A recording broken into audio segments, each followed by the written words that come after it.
여러분이 학교든 직장이든 어디든 일과를 마치고 신나게 집으로 돌아오고 있다고 상상해봅시다. 그때 갑자기 누군가가 넌 지금 집에 가자마자 샤워를 40번 무조건 해야만 해, 이렇게 말합니다. 그게 아무런 의미도 없고 말도 안 되는 행동인지 알기 때문에 개소리하지 말라고 싶겠지만은 여러분은 그래라고 그냥 대답합니다. 샤워를 하는 내내 대체 내가 왜 이런 짓을 하고 있지 하면서 마음은 점점 더 힘들어지고 살은 막 트고 너무 아픕니다. 정말 하고 싶지 않았지만 샤워 40번을 겨우 마칩니다. 저녁에 자유로운 시간을 샤워하는데 다 보내버리고 겨우 잠에 듭니다. 그리고 이런 패턴이 계속 반복됩니다. 이러면 얼마나 고통스러울까요? 그리고 좀 이상한 얘기처럼 들리겠지만 정말로 저렇게 사는 사람들이 있습니다. 바로 강박장애를 가진 사람들인데요. 이런 심한 정도가 아니더라도 우리 인간은 대부분 크든 작든 어떤 강박을 가지고 있습니다. 손톱을 막 물어뜯는 행동처럼 내가 원하지 않는 행동을 원래 내가 가지고 있는 버릇 때문에 하게 되는 것도 강박이라고 할 수 있고, 어떤 한 가지 생각을 계속 반복해서 하는 그런 것도 일종의 강박이라고 할 수 있습니다. 이런 정도의 강박은 자신이 일상을 살아가는데 큰 지장은 없기 때문에 그냥 별나고 특이한 성격 혹은 그냥 버릇 정도로 여기고 넘어갈 수 있습니다. 하지만 이게 정도가 점점 심해지면서부터 아까처럼 그렇게 일이 커지는데요. 강박이 심해진 강박장애 환자들은 어떤 특정 행동을 전혀 해야 될 이유가 없다는 걸 알면서도 하게 된다는 겁니다. 예를 들면 가족 중에 죽는 사람이 아무도 없게 하려고 샤워를 하루에 40번 하는 그런 식인 거죠. 더 고통스러운 점은 이들은 이런 반복 행동을 통해 안정감이나 만족감을 얻는 게 아니라 오히려 극도로 고통스럽다고 합니다. 그러니까 강박 환자가 아니라 강박성 인격 장애를 가진 사람은 샤워를 하면서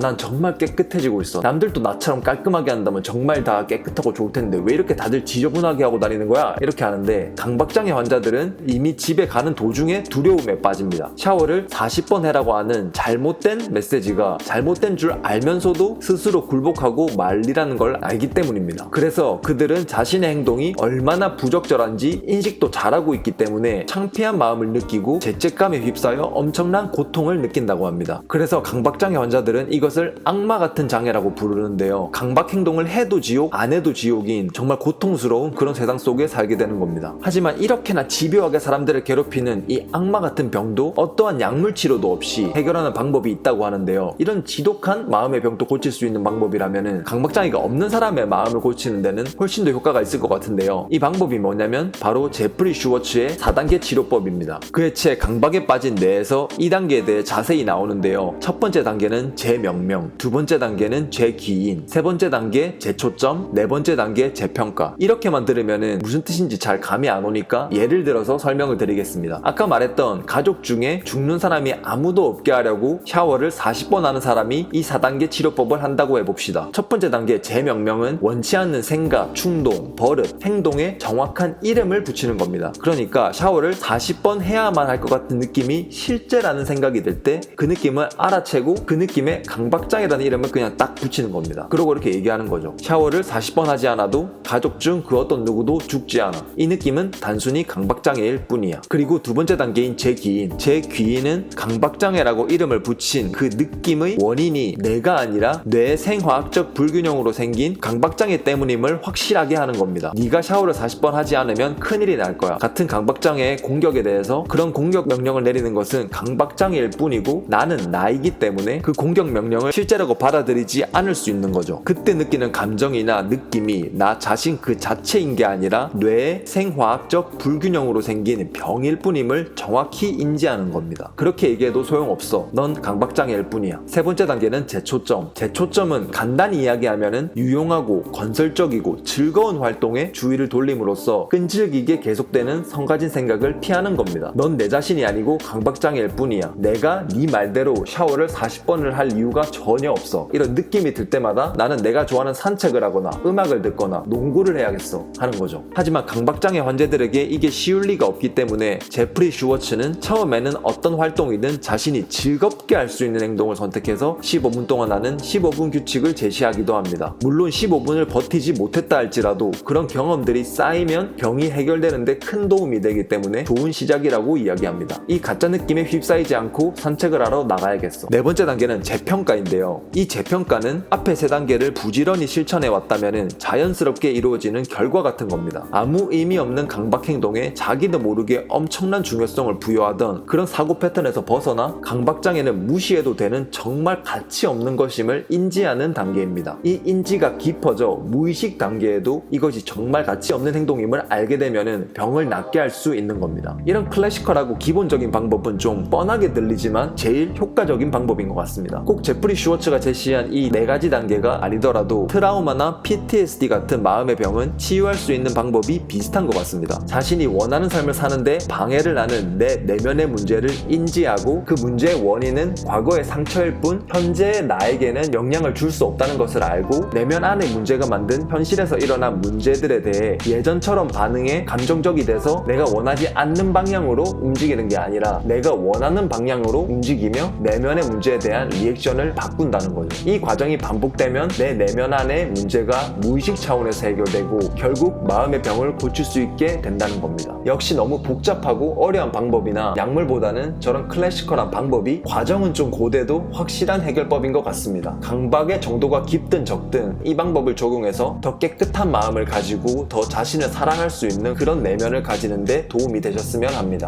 다음에는 또 다른 내용으로 찾아뵙겠습니다. 감사합니다.